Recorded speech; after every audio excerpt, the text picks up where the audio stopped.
again.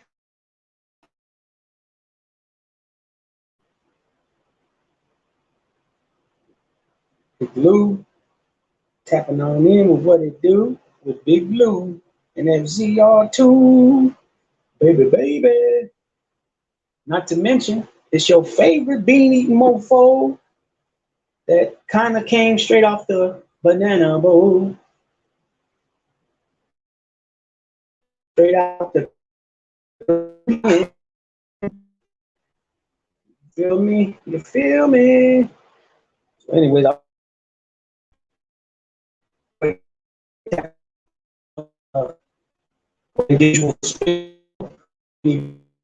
for the first time, please be sure to sub, like, share, and also comment. And your friends, your family, your folks, your camaradas, your compadres, your comrade or buddy, pals, however you call it. Also, go to our original chapter, No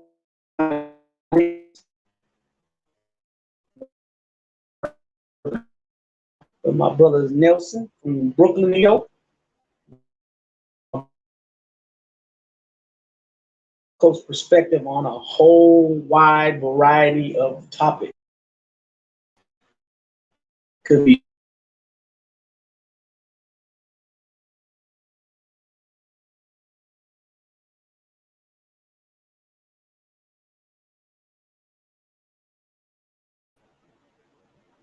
sorry about that. So I don't know what happened. Yeah, okay. Dang, but okay, we go with that.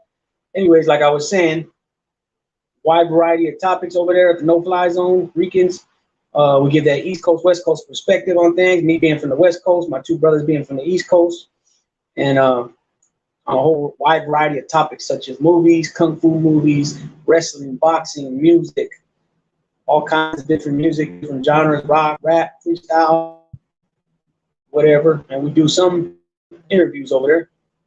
And we're looking to do some interview here as well. I'm trying to put some things together now.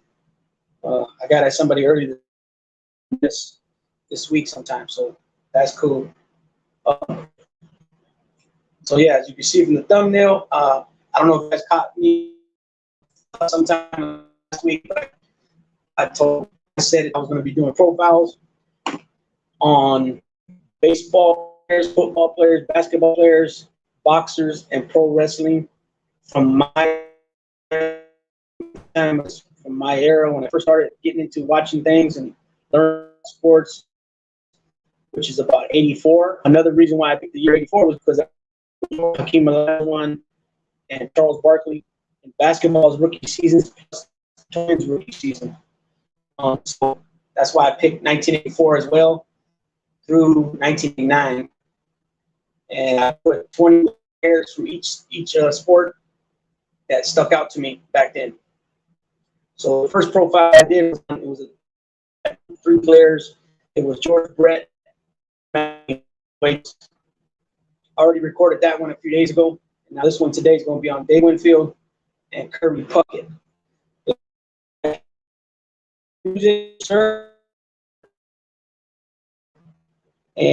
Jake, what's going on? Yeah, Jake's another one channel that I've been missing a lot. These new hours I got just threw me way off. Italiano 559. What's going on, player? So I said these guys stick out. 2 more guys stick out for me. We'll give a little background. Dave Winfield. He was born in October 1951 in St. Paul, Minnesota. He's still 71 years old.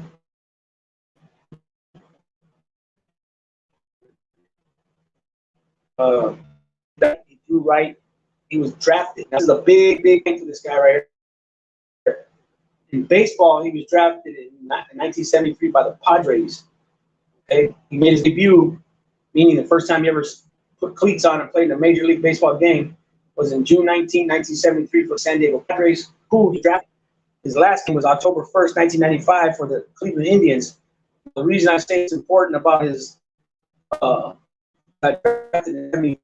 this guy was a real athlete. These are some of his main he finished at a 283. That's not bad for a power hitter. 110 hit. I'm not sure what the exact number is, but it's like about 40 or 50 players ever. He hit 460. 500, 465 is good. He's got 3 more than Canseco, and he's got 1,833 bases.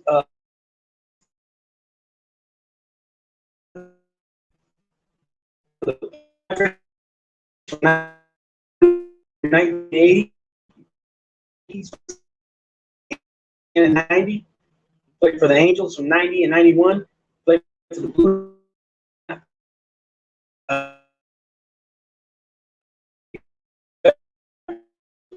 Jays. Only wrapped it up with Cleveland in 95. He's a 12-time All-Star from 1977 through 1988. All those years in a row.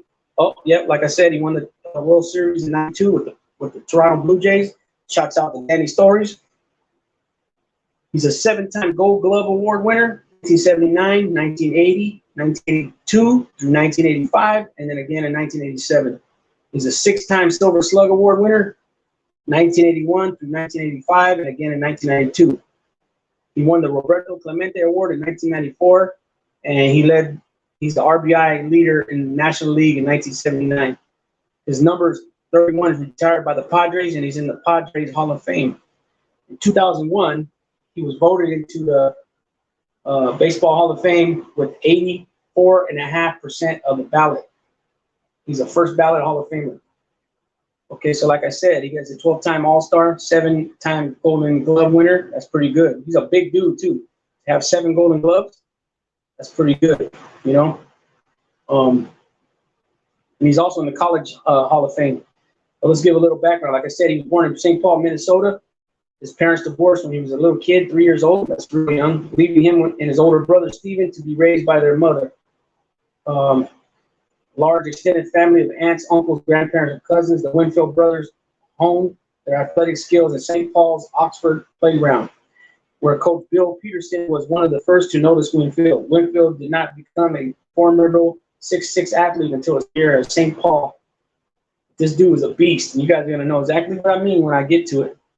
So he earned a full baseball scholarship to the University of Minnesota in 1969, where he starred in basketball and baseball for the Golden Gophers.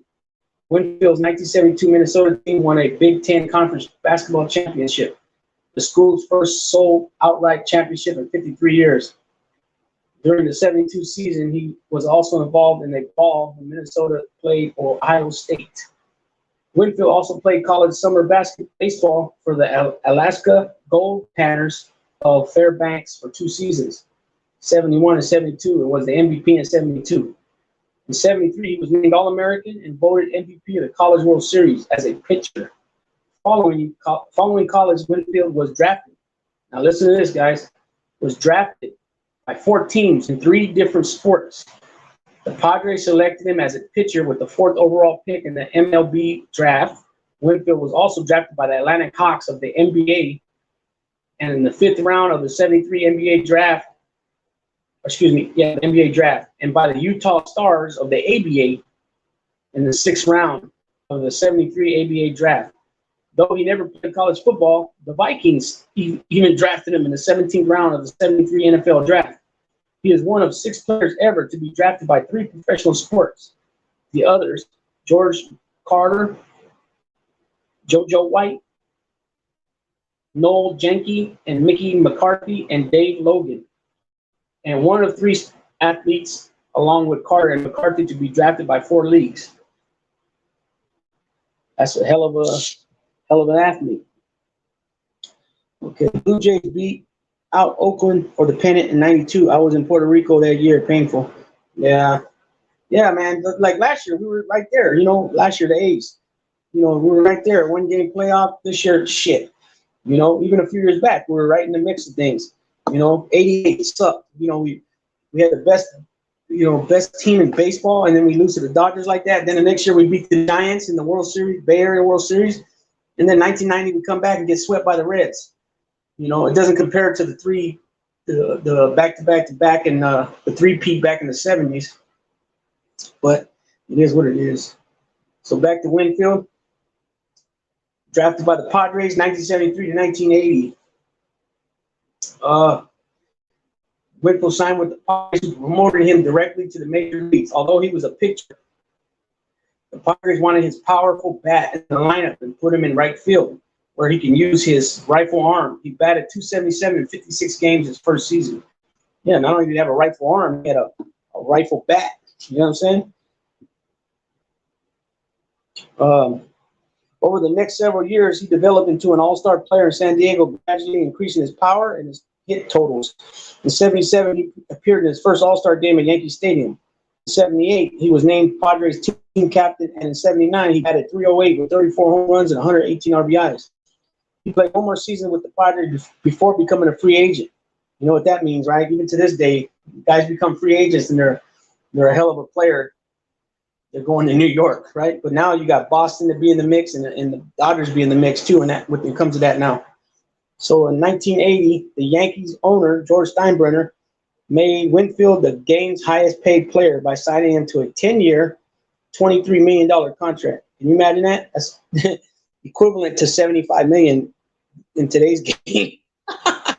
That's crazy. Steinbrenner mistakenly thought he was signing Winfield for $16 million, unaware of the meaning of a cost of living clause in the contract, a misunderstanding that led to an infamous public feud. The $2.5 million annual average value of the contract set a record. He more than doubled the previous record set by Nolan Ryan and signed with the Houston Astros in '79. Winfield was among the highest rated players in the game throughout his Yankee contract. He was a key factor in leading the Yankees to the '81 American League pennant. In an exciting '81 American League Division Series, Winfield batted .350 with 2 doubles and a triple and made some important defensive plays, helping the Yankees to victory over the Milwaukee Brewers. Now the Milwaukee Brewers are in the National League. They're no longer in the American League. And I'm going to profile a couple players from the Brewers team from back in the 80s, Robin Yount and Paul Molitor. Yeah. Okay. Unfortunately, Winfield had a subpar World Series, which the Yankees lost to the Dodgers in 6 games. After getting his only series hit, Winfield jokingly asked for the ball. Steinbrenner did not find this humorous and criticized Winfield at the end of the series. Many commentators have since noted that Winfield's postseason doldrums were somewhat overstated when compared to those of his teammates. 4 of his 7 hits came in games won by the Yankees. The team's offense was most inconsistent, and they were also set back by key injuries to Reggie Jackson and Greg Nettles, who each only played 3 games with 1 combined RBI, same as Winfield.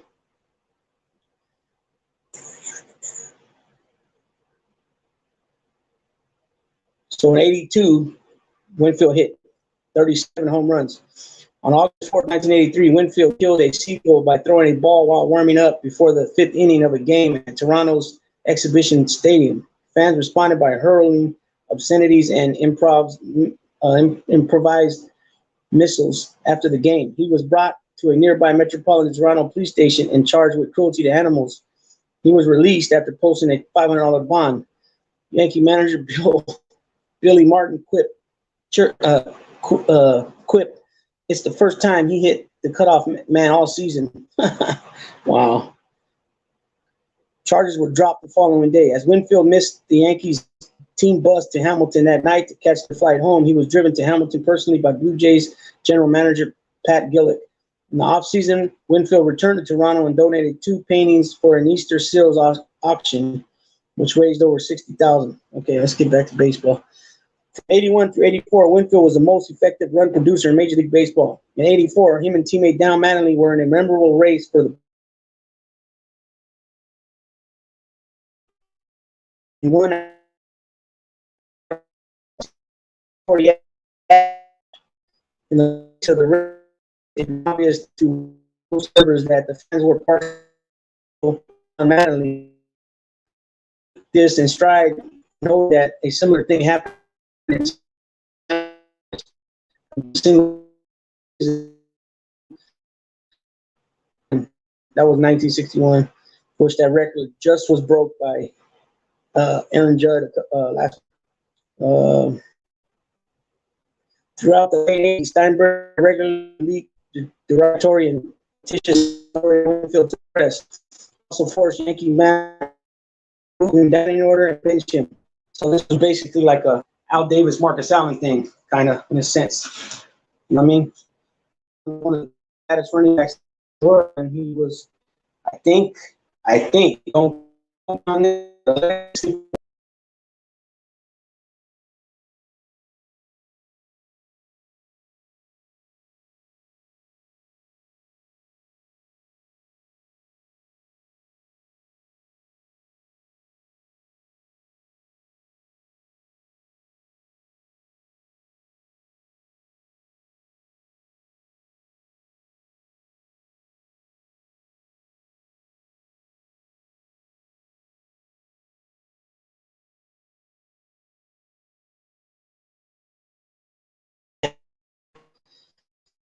And was selected to play an All-Star game every season. Winfield won 5 of his 7 Golden Glove Awards for stellar outfield play. In 1989, Winfield missed the entire season due to a 1990 was the year's contract. The Yankees feud, the trouble with Steinbrenner and his feud.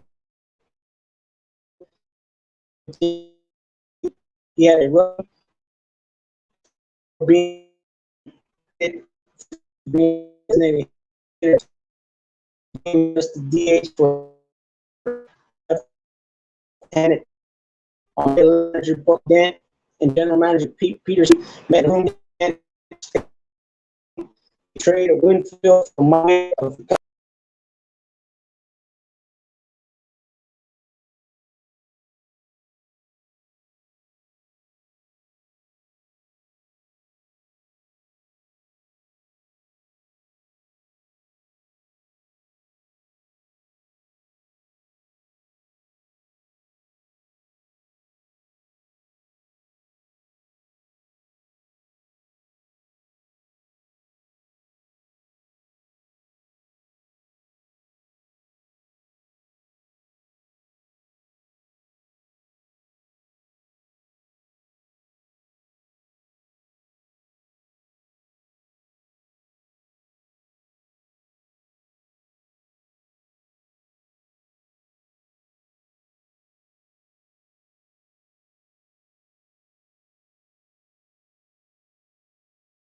about if it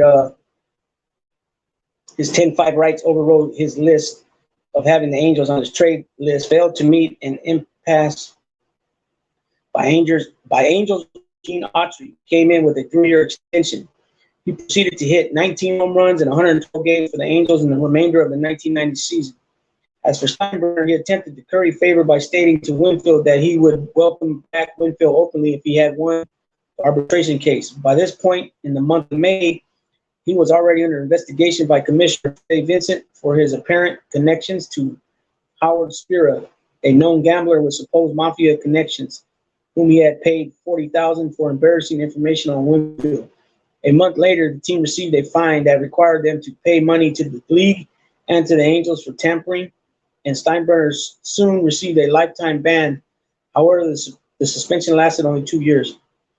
So then he went to the Angels. He got traded for Mike Witt during 1990 season. Player of the year. He hit for the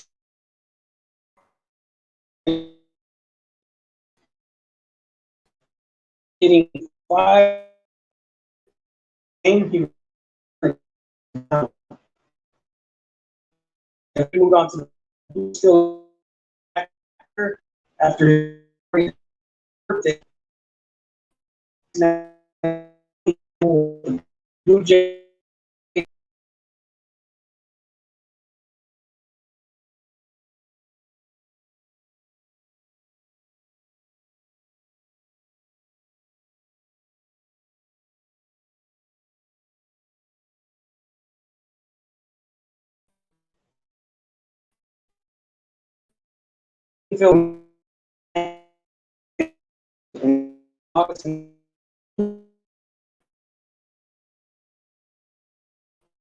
passionate to the reserve fans during an interview. When became a popular rest of the season.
F.A. Vincent.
Well, so I don't know if you heard what I said. Black Hat Music, Michael Morgan. Thank you for stopping by. I was talking about Dave Winfield on September 16th, 1993, at age 41, collected his 3,000 hit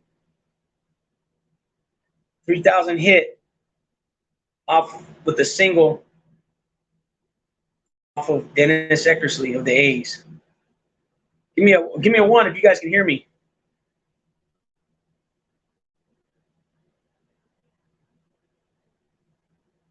Okay, so did you catch that Black Hat Music? So he got his 3,000 hit off Dennis Eckersley of the Oakland A's, and then I don't know if you remember, but Nolan Ryan got his 5,000 strikeout off of Ricky Henderson. So more of our guys in the red. So during the '94 baseball strike, which began on August 12th,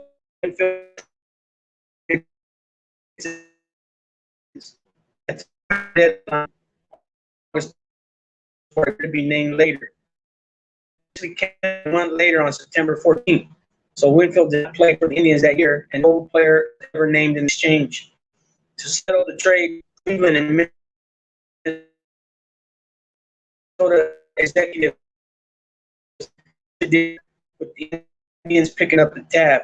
This makes Winfield only play baseball history traded for. So Cleveland Winfield, oldest major league player, was again granted, but re-signed with the Indians as spring training began in April. A rotator cuff injury kept him on the disabled list for most of the season. Thus, he played only 46 games. Hit 191 for Cleveland's first pennant in 41 years.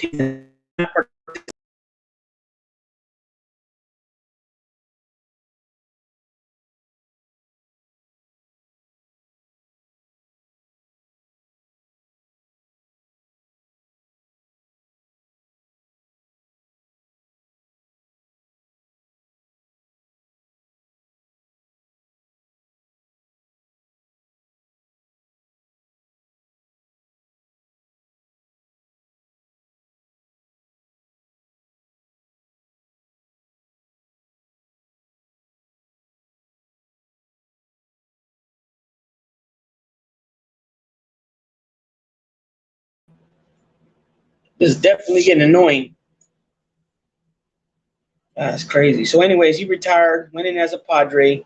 In 98, he was inducted into the Padre Hall of Fame, the San Diego Hall of Champions, and Breitbart Hall of Fame, honoring San Diego's finest athletes both on and off the field.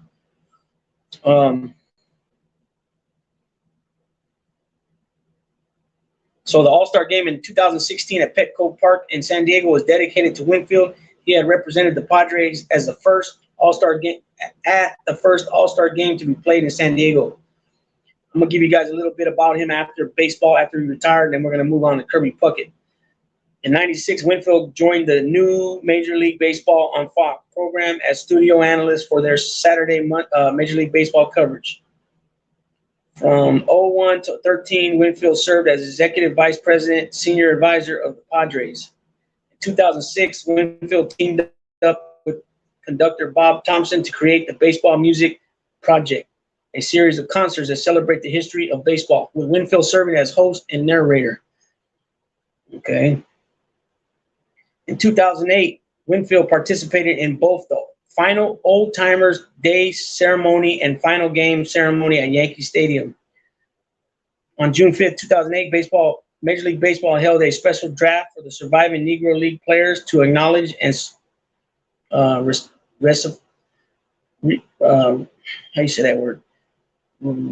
rectify their exclusion from the major leagues on the basis of race. On March 31st, 2009, Winfield joined ESPN as an analyst on their baseball program Tonight. On December 5th, 2013, Winfield was named special assistant to executive director Tony Clark at the Major League Baseball Players Association. On July 14th, 2014, Winfield returned to Minnesota to throw out the first pitch at the 2014 Home Run Derby, along with fellow St. Paul natives Joe Meyer, Paul Molitor, and Jack Morris. In March of 2016, Winfield helped represent Major League Baseball in Cuba during President Obama's trip to the island in an attempt to help normalize relations. On March 21st, he gave a press conference with Joe Torre, Derek Jeter, and Luis Tiant in Havana. That was cool. Okay, so that's a little bit about Dave Winfield, right? Most of his career and his after baseball stuff. Josh Gibson is the real home run king.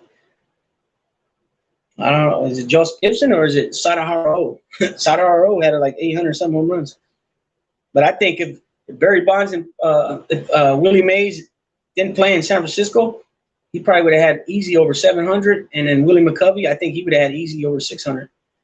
So here we go, Kirby Puckett. Kirby Puckett was born March 14, 1960 and died March 6, 2006. He was 8 days shy of his 46th birthday. He was an American professional player. He retired seasons for the Minnesota Twins from 84 to 95. Puckett is the Twins' time leader hit total bases. At the time of his retirement, his .318 career average was the American since Joe Maggio. So he's born in Chi-Town, Chicago, died in Arizona. He batted right, threw right. His debut was May 8, 1984 for the Twins, and his last major league appearance was September 28, 1995 for the Minnesota Twins. His 318 is his lifetime batting average with 2,304 hits, 207 home runs, 1,085 runs batted in. Like I said, he played his whole entire career with Minnesota, 84 to 85. He's got 10 All-Star appearances, 1986 through 1995. He's a two-time World Series champion, 1987, 1991. 87, they beat the Cardinals. And 91, they beat the Braves. I'm pretty sure the Braves. He's the ALCS MVP of 91. He's a six-time Golden Glove Award winner, 1986 through 1989, 1991. He's a six-time Silver Slugger Award winner, 1986 through 1989, 1992, 1994. Roberto Clemente Award for 1996. American League Batting Champion 1989. American League RBI Leader 1994. His number is retired by the Twins, number 34, and he's in the Minnesota Twins Hall of Fame. He was also inducted in 2001 with 82% of the vote. So that means both him and Winfield together. That's why the thumbnail is both of them together at the ceremony. Puckett was the fourth baseball of the 20th century record one in the first 5 calendar years in baseball. Was the second to record 2,000 hits for 10 full calendar years. After being forced to retire at age 36 due to loss of vision from a retinal vein first year of eligibility. Okay, like I said, he was born in Chicago. He was raised in the Robert Taylor Homes housing projects on Chicago's South Side, the escape for which he frequently referred to during his career. He played baseball for the Calumet High School. After receiving no scholarship offers following graduation, Puckett went to work on the assembly line for Ford Motor Company. He was given to attend transfer college.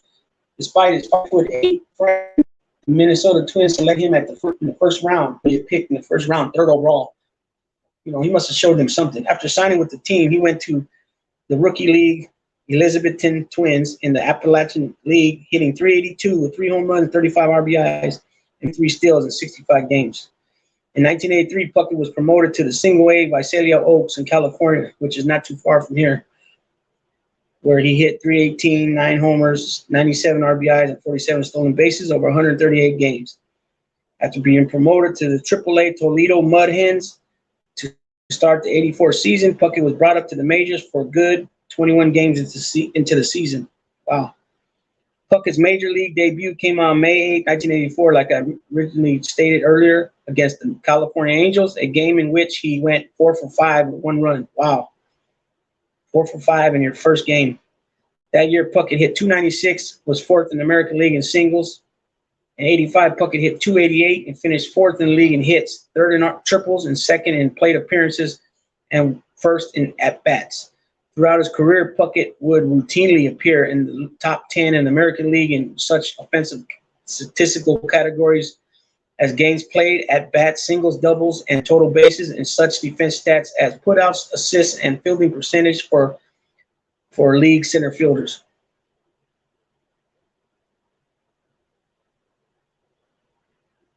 I'm not sure. I remember some nice catches in the left in the corner that he made. I was young, but you're talking about Kirby Puckett. He plays center field. In 86, Puckett began to emerge as more than just a singles hitter with an average of .328. Puckett was elected to his first Major League All-Star game, and he finished the season 7th in doubles, 6th in home runs, 4th in extra bases, 3rd in slugging percentage, 2nd in runs scored, hits, total bases, and at-bats. Kirby was also recognized for his defensive skills, earning his first Golden Glove. 1987 and 90, first World Series title. In '87, the Twins reached the postseason for the first time since 1970, despite finishing with a mark of 85 and 77. Once there, Puckett helped lead the Twins to '87 World Series, the Twins' second series appearance since relocating to Minnesota, and fifth in franchise history. For the season, Puckett batted .332 with 28 home runs and 99 RBIs. Although he hit only .208 in the Twins' five-game AL Championship Series win over the Tigers, Puckett would produce in seven-game World Series upset over the St. Louis Cardinals, where he batted .357. During the year, Puckett put out his best performance on August 30th in Milwaukee against the Brewers, when he went 6 for 6 with 2 home runs, one off of Juan Nieves in the third, and the other off of closer Dan Plesac in the ninth. Statistically speaking, Puckett had his best all-around season in '88, hitting 24 home runs with a career-high .356 average and 121 RBIs. Finishing third in the AL voting, balloting for a second straight season. Although the Twins won 91 games, 6 more than their championship season, the team finished a distant second in the American League West, 13 games behind the Oakland A's. Puckett won the AL batting title in '89 with a mark of .339, while also finishing fifth in at-bats, second in doubles, first in hits, and second in singles. The Twins, 2 years removed from the championship season, slumped, going 80 and 82, and ended in fifth place, 19 games behind the A's. In April '89, he recorded his 1,000th hit, becoming the fourth player in Major League Baseball history to do so in his first 5 seasons. He continued to play well in the '90s, but had a down season, finishing with a .298 batting average, and the Twins mirrored his performance as the team slipped away to last place in the AL West with a record 74 88. 298, that's a bad batting average. It's crazy, almost 300. 995, second series. In '91, the Twins got back on track, and Puckett led the way by batting .319, 8th in the league, and Minnesota surged past Oakland mid-season to capture the division title. The Twins then beat the Blue Jays in 5 games in the American League Championship Series, as Puckett batted .429 with 2 home runs, 5 RBIs to win the ALCS MVP. Yeah, I guess 298 ain't 429, right? 91 World Series was ranked by ESPN to be the best ever played, with 4 games decided on the final pitch and 3 games going into extra innings. The Twins and their opponent, the Atlanta Braves, had each finished last in their respective divisions in the year before winning their league pennant, something that never happened before. Wasn't the third baseman from those Twins team passed away from drug overdose? No, you're talking about. No, the third baseman from the Twins team was Gary Gaetti. You're talking about Ken Caminiti, I think. Yeah, he did die of overdose, but he wasn't on the Twins. He was on either the Padres or the Astros by that time. Going into Game 6, the Twins trailed 3-2, with each team winning their respective home games. Puckett gave the Twins an early lead by driving in Chuck Knobloch with a triple in the first inning. Puckett then made a leaping catch in front of the plexiglass wall in left field to rob Ron Gant. Oh, shit, was he a left fielder as well? I always remember Kirby playing center field. I sometimes get Tony Gwynn and Kirby Puckett confused. Similar stats. Left field to rob Ron Gant of an extra base hit in the third. And in the first at-bat at the bottom of the 11th, Puckett hit a dramatic winning home run on a 2-1 count off of Charlie Liebrant to send the series to 7. This dramatic game has been widely remembered as a high point in Puckett's career. The images of Puckett rounding the bases, arms raised in triumph, often punctuated by CBS television broadcaster Jack Buck saying, "And we'll see you tomorrow night," and are frequently included in video highlights of his career. After Game 6, the Twins replaced the blue seat back and bottom where the walk-off home run ball was caught with a gold-colored set. Both of these sets remain in the Twins archives: the real home run seat, armrest, and hardware, as well as the replacement blue seat back and bottom. And now in a private collection of Puckett memorabilia in Minnesota after the Metrodome was torn down, the Twins then went on to win Game 7, 1-0 with Jack on a 10-inning complete game and claimed second World Series. Though the Twins didn't make it to the postseason for the rest of Puckett's career, he remained an elite player. In '94, Puckett was switched to right field and won his first league RBI title by driving in 112 runs in only 108 games, a pace that projects to 168 RBIs over a full season. But the '94 season was cut short by a player strike, ending his chances for 2 consecutive titles. The next year, Puckett was still performing well in the '95 season before having his jaw broken in the final career plate appearance by Dennis Martinez fastball on September 28. Yeah, 88 Dodgers. That's something else, huh?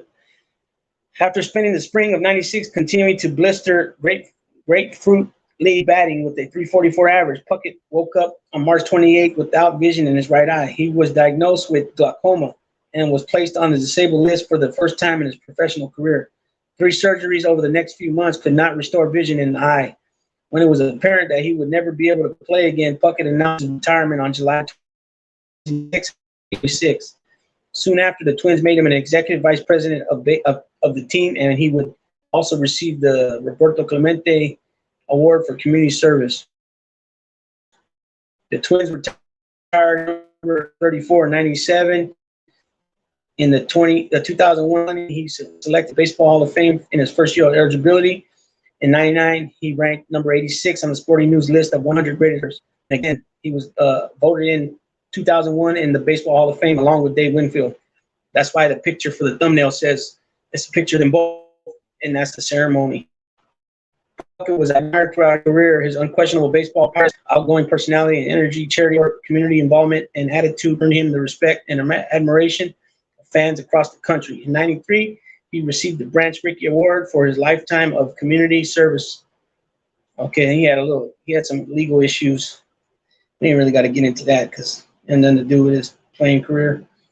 And then he passed away in the morning of March 5th, 2006. Puckett suffered a massive stroke at home he shared with Olsen. He underwent emergency surgery that day to relieve pressure on his brain. However, the surgery failed, and his former teammates and coaches were notified the following morning that the end was near. Many, including the 91 teammates, Shane Mack and Ken Herbeck, flew to Phoenix to be at his bedside during his final hours, along with his 2 children, Kirby Jr. and Catherine. His fiancee never left his side. Puckett died on March 6, just 8 days from his 46th birthday, shortly after being disconnected from life support. Damn, that sucks. Puckett died. Puckett died at the second youngest age behind Lou Gehrig of any Hall of Famer inducted while living, and the youngest to die after being inducted in the modern era of the 5-season waiting period. Puckett was survived by his son Kirby Jr. and daughter Catherine. Okay, so that's Kirby Puckett. And I remember those Minnesota Twin days. Was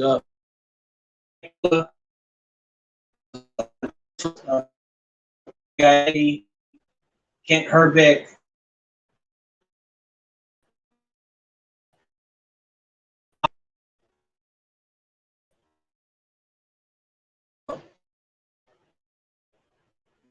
Was was still there. That was the '87 Twins.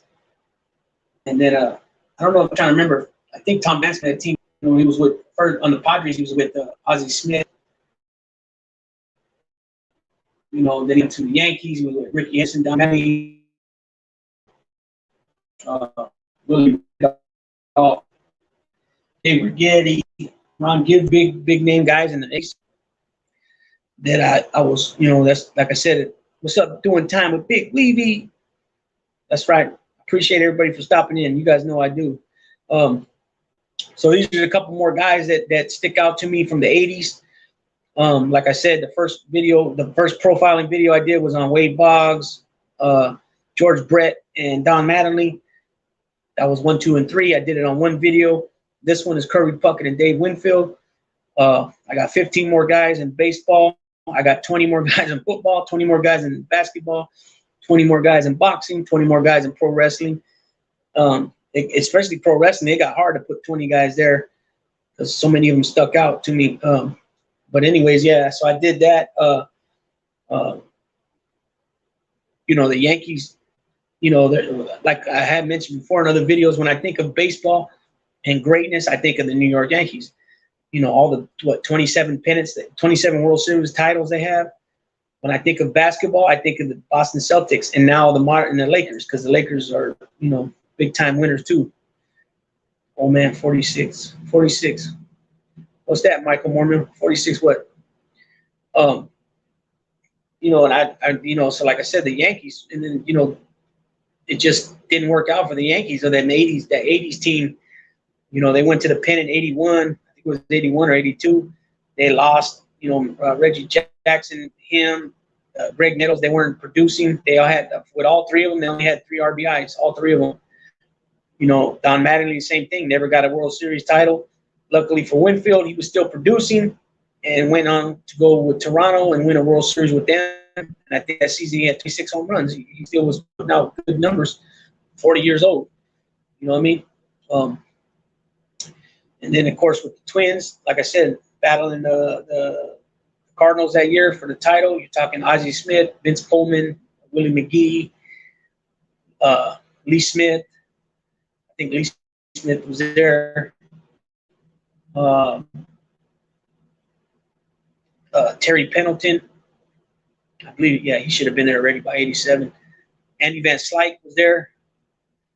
You know, so they had both teams. They had some decent, good players. Twins, again, like I said, the Twins had Kent Herbeck at first, Gary Gaetti at third, Al Newman at second. They had Frank Viola. I think Burt Blyleven was still there. Kirby Puckett. I think Tom Bernowski was still there. You know, so, like, again, those guys back as a youngster. Great.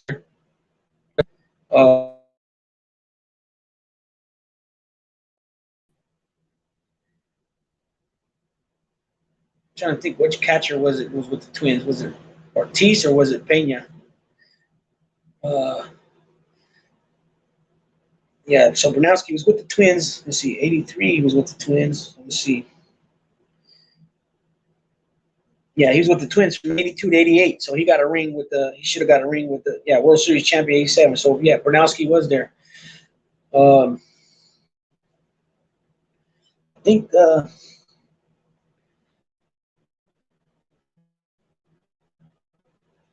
it was, let me get up real quick. Minnesota catcher. And 19. Twins catcher, 1987.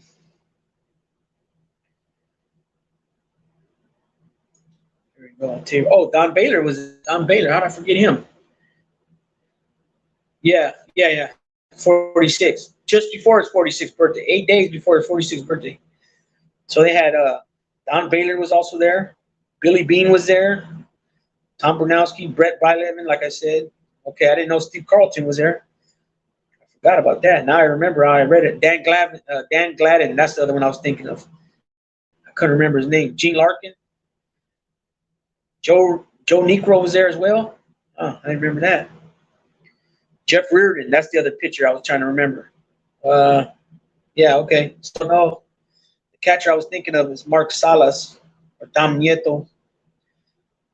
Sal Brutera. I thought it was one of those catchers, Dominican, Puerto Rican catchers that was around for a long time. Don Baylor, yeah, that was a bad shot. I believe I got Don Baylor on this. I'm going to go over my list with you guys right now again so you guys know what I'm talking about. Maybe you can even say somebody that would, you know, somebody I might have forgot. So remember, 1984, the guys had at least played from 1984 to 1989.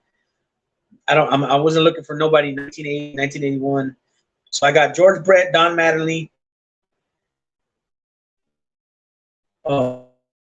Molitor, Nolan Ryan, Dale Murphy, Carney Lansford, Dave Parker, Dave Winfield, Ricky Henderson, Andre Dawson, George Bell, Kirby Puckett, Cal Ripken, Mike Schmidt, Ozzie Smith, Tony Armas Sr., Fernando Valenzuela, Jose Cheo Cruz Sr., and Pedro Guerrero. But now that I'm thinking of it, I only have Nolan Ryan's the only pitcher I have here. So I might maybe take Tony Armas, Del Cruz, Pedro Guerrero, throwing a lot of pitchers back then. Because David, that was after. Quite good and maybe Roger Clemens started. Mike Scott, maybe Steve Carlton. I could definitely put Steve Carlton in there. Tommy John, they could definitely go in there. The football guys I have. Those are my baseball 20, and I've already went 5 of them within the last one. Yeah, Clemens. 20 I have written. And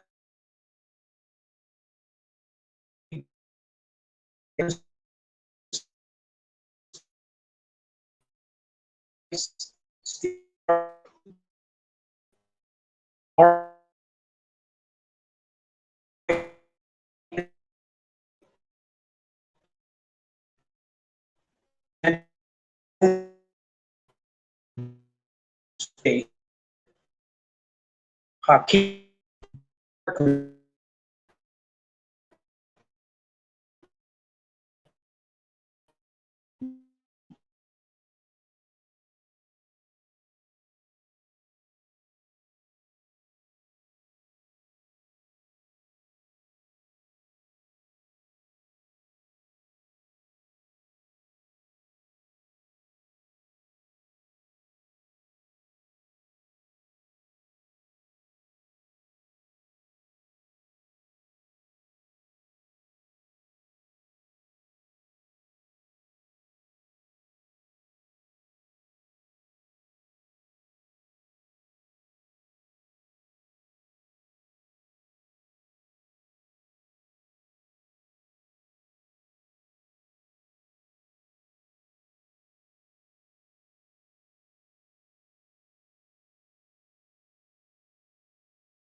Yeah, but Benito 87.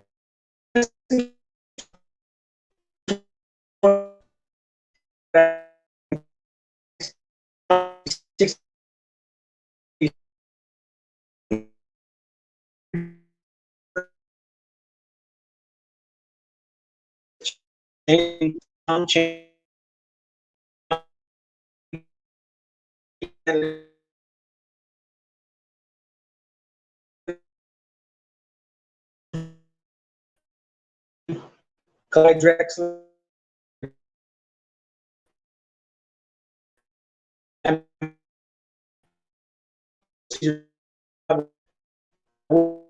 Larry Hag.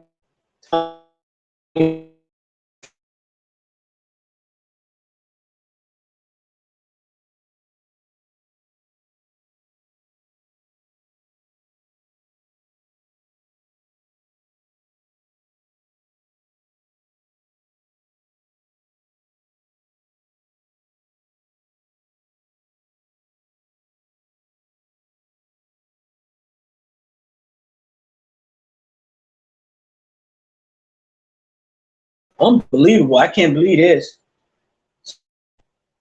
Hector Camacho, Barry McGuigan, Azuma Nelson, Salvador Sanchez, Mike Tyson, Wilfredo Benitez. And then my pro wrestlers, Dusty Rhodes, Rick Hulk Hogan, King Kong Bundy, Big John Studd, Andre the Giant, Jimmy Superfly Snuka, Ricky Steamboat, Junkyard Dog, Hillbilly Jim, Superstar Billy Graham, Roddy Piper, Arn Anderson, The Road Warriors, Wahoo McDaniel, Harley Race, Tony Atlas, Kerry Von Erich, Ivan Koloff, and Barry Windham. Those are all my sports. I'm gonna go ahead and cut this short because I keep having problems with the Wi-Fi. I don't know what's going on. My uncle played on a team Benito in Puerto Rico against the inmates at a jail. I believe it was mid or late 80s. Yeah, he came out in 87. He's the National League Rookie of the Year from 1987, and Mark McGwire was the Rookie of the Year for the American League, 1987. But I appreciate everybody for stopping by. I might be doing another video later on tonight. I'm not sure yet, but I knocked out 2 for today, so I didn't do none yesterday. So I wanted to try to get back in the groove of the algorithm. I try to do something every day, but unfortunately yesterday wasn't you know what I mean? It didn't allow me to. So with that being said, Big Lou gonna tap on out with what it do with Big Lou, NFZR2, and go on over and I did a couple videos. Actually, I've done 4 already, but only 2's posted so far at Harvey Talks Prison. We've done 4 all together. So far, 2's been posted. Tomorrow, he's supposed to post part 3 and part 4 at Harvey Talks Prison. I also did a video with Luke G TV a couple days ago. He posted it yesterday, I believe, and it's doing okay for the amount of subscribers they have. It's doing okay, and trying to get myself out there a little bit more. You know what I mean? So hoping to get that thing done with Chad at Blood on the Razor Wire, and do some other collabing with Lance off the yard with Big Lance. I sent him a message this morning. I think it was this morning, and he said yeah, sometime this week. So we'll see what happens. So with that being said, again, Big Lou's gonna tap on out. If you're coming to the channel for time, it'd be highly appreciated if you sub, like, share, and also comment. I respond back to all the comments.